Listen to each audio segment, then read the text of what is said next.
All right, BarNaturalPrez. Talk to the people, man. Let them know it's getting ready to go down. What is going on, YouTube?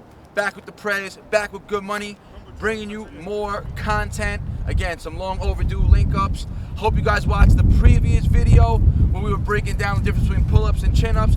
Check out Good Money's channel for that. And then again, you can come to my channel at BarNatural, subscribe, and check out the video again because you might have missed something the first time you listened to it. All right, so what I'm going to be talking to you guys about today is if you've been a fan of Good Money's channel, you've been following my channel for a while, you're probably going to notice right now that I might look slightly bigger. So I haven't been on Good Money's channel in over a year. The last time we filmed was 2022. It's 2024 right now, Jack. We had about once in 2023. But over that past about 15 months, I've actually put on over 15 pounds of weight total.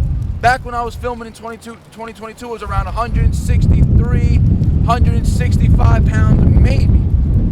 Recently, I bulked up to 180 pound all-time, 179 pound all-time heavy weight.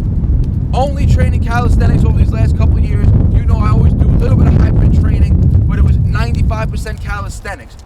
So I'm going to tell you guys about what changed in my training, what changed over these, again, 15 months.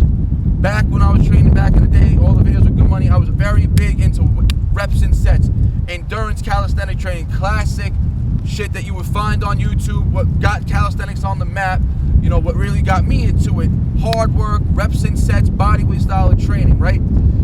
That's the type of shit that got me shredded, got me into the best physique that I ever had back in, 2014, 2015, when I was in my late 20s, early 30s, right? And then, over these last, again, 2 years, I had a shift in my training. One, just due to the fact that I needed a new stimulus. I was getting bored of the reps and sets, and I wanted to try something new, and that's what I did. I started focusing on solely or mainly weighted calisthenics, and I dramatically lowered my volume of training. I used to train 5 to 6 days a week back in the day. Often coming to the park with no set plan, just going by feel, however my body felt that day, that's what I would train. That got me to be a really good calisthenic athlete, well-rounded. I was great at reps and sets. I had general pulling strength. I had general weighted calisthenic strength for weighted pulls or weighted dips.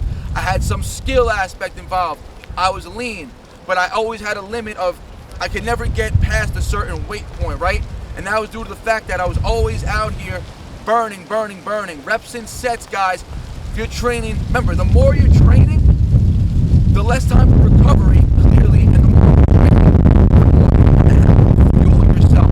Think about it. If you're going on long distance roads, all right, so say you're driving on a road trip from here to only a 30-minute ride away. You're only going to need an X amount of gas. But now you want to go on a road trip that's 300 miles away. You're going to need a substantial amount more. You're going to need a substantial more amount of gas to get you to 300 miles. And it's going to take you 30 miles, right?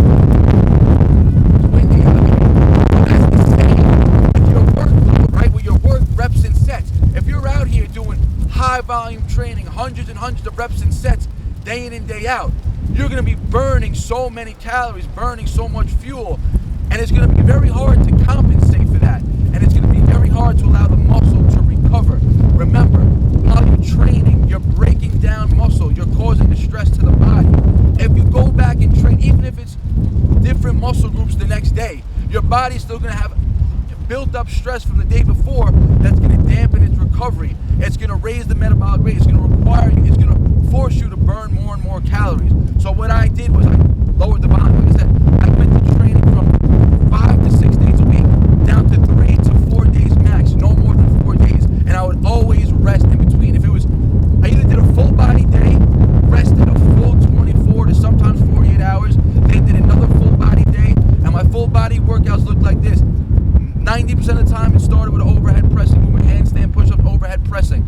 Then I would go to weighted pull-ups. Then I would go to weighted dips. And I never hit, ever, more than a 10 rep range. Everything was primarily in that 3 to 8 rep range for all my exercises, taking long breaks. I would often be training for 2 hours where I would be resting probably 90 minutes of the 2 hours and maybe accumulated total training time of 30 minutes.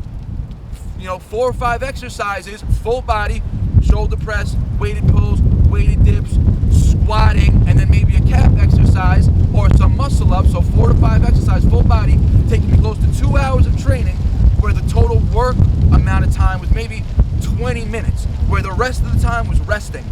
Whereas opposed when I'm out here in the park and you're doing reps and sets, let's say I'm out here training for 70 minutes, I'm getting about 45 to 50 minutes probably of straight training and maybe 10 to 15 minutes of rest. So the work to rest ratio is a lot higher when you're out here trying to do reps and sets, trying to work on that volume. But that's necessary if you want to go and compete in the majority of calisthenic competitions and the majority of the stuff that you're going to see. That's the stuff that gets the attention, right? The high rep sets. That's the visually pleasing stuff for social media. The slow, boring stuff is what I was doing. The grind, that's not always supposed to know. Visually attractive, but that's the hard work. So working again on those heavy-weighted calisthenic movements, building up your strength. Progressive overload is the key. And remember, don't try to think about progressive overload and just say, oh, I did 20 pull-ups today, I want to get to 40 pull-ups. That's going to build pull endurance. Yes, it's going to build pull strength and muscle, but it's going to be way less efficient and a lot more taxing on the body in terms of calorie burn than doing a set with 50 pounds on you that you can only do 5 reps for. You're going to get a much higher muscle building stimulus and a much lower fatigue stimulus when you're doing a 5 rep set as opposed to a 30 rep set. And then if you're doing 3 30 rep sets, that's going to be a lot higher fatigue stimulus than 3 5 rep sets, right? So that allows for a greater recovery period when you're working with those higher loads. So if your goal is to put muscle on, if you want to do it with calisthenics, it could be done. But you have to be smart about it. You have to learn that you have to take a break from the high intensity work. You may not get that you get when you drop off the bar after doing a 50 rep clip, right? Let's say you're doing 20 pulls, muscle up, 30 straight bar dips. You can jump off that bar and your heart rate's going to be up. You're going to be tired. You're going to get a ton of calorie burn. And then you're going to do that for set after set after set. That's going to require a substantial more amount of calories in order to load that, in order to fuel your body, and it's going to require a substantial lot more recovery time. And now if you're out here training Monday through Friday, you're never going to get that time to recover. Now if you're training again every other, you could just cut the volume in half of your training. Train one day on, one day off. And if I wasn't doing a full body, I was doing upper body only on day 1, only lower body on day 2, and then I took a full rest day. So by the time I got back to my upper body day, it was a full 3 days later. So let's just say I did upper body on Monday, lower body on Tuesday, rested Wednesday. I wouldn't touch upper body again until Thursday. So you're able to train heavy and hard. 3 days later, your upper body is fresh and it had a full over 48 hours of recovery to grow, to come back bigger and stronger. And that's where diet comes in. If you're not eating proper amount of calories, if you're not taking in calories in a surplus, I don't care if it's in a vegan diet, I don't care if it's carnivore diet, I don't care if it's paleo, what it is, you've got to be eating in a surplus. And you want to prioritize protein. Make sure you're getting in minimum 1 gram per pound of body weight. Again, it doesn't matter if vegan sources, carnivore sources, I don't care. Get the calories in, put the calories to use. Those abundance of calories, that's where the muscle building comes in, right? That's where the growth comes in. Inevitably, you're going to get a little bit of fat. Like I said, I got up to close to 179.8. I'm weighing in today probably 174, and I've been cutting for about a week now. And that's just like a 500 to 600 calorie deficit in 1 week.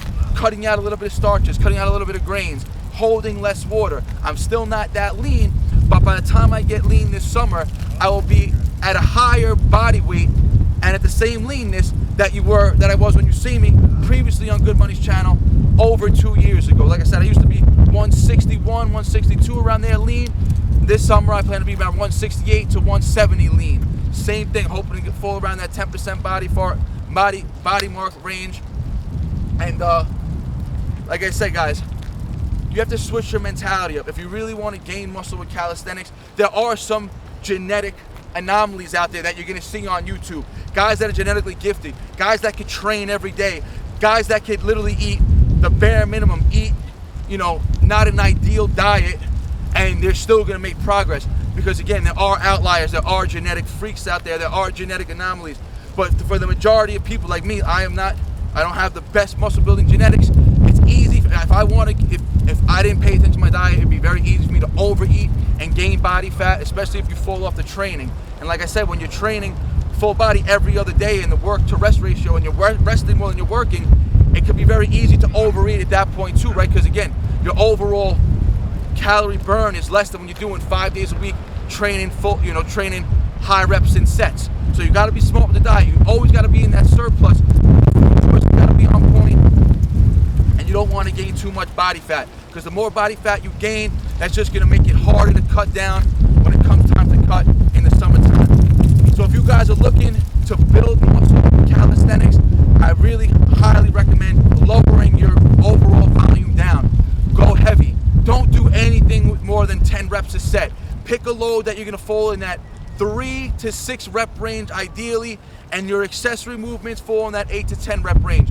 Keep the volume low. If you're training every other day, you can do the most effective exercises. You can train weighted dips Monday, weighted dips Wednesday, weighted dips Friday, weighted pulls Monday, weighted pulls Wednesday, weighted pulls Friday. But if you're training, you can't do it Monday, Tuesday, Wednesday, Thursday, Friday, you're never going to recover. You let your body recover, you come back stronger for the next session, you get stronger at the given load, you catch an extra rep, you add 5 more pounds, and you constantly make progress. Let the body recover, and again, that's the key to muscle growth, guys.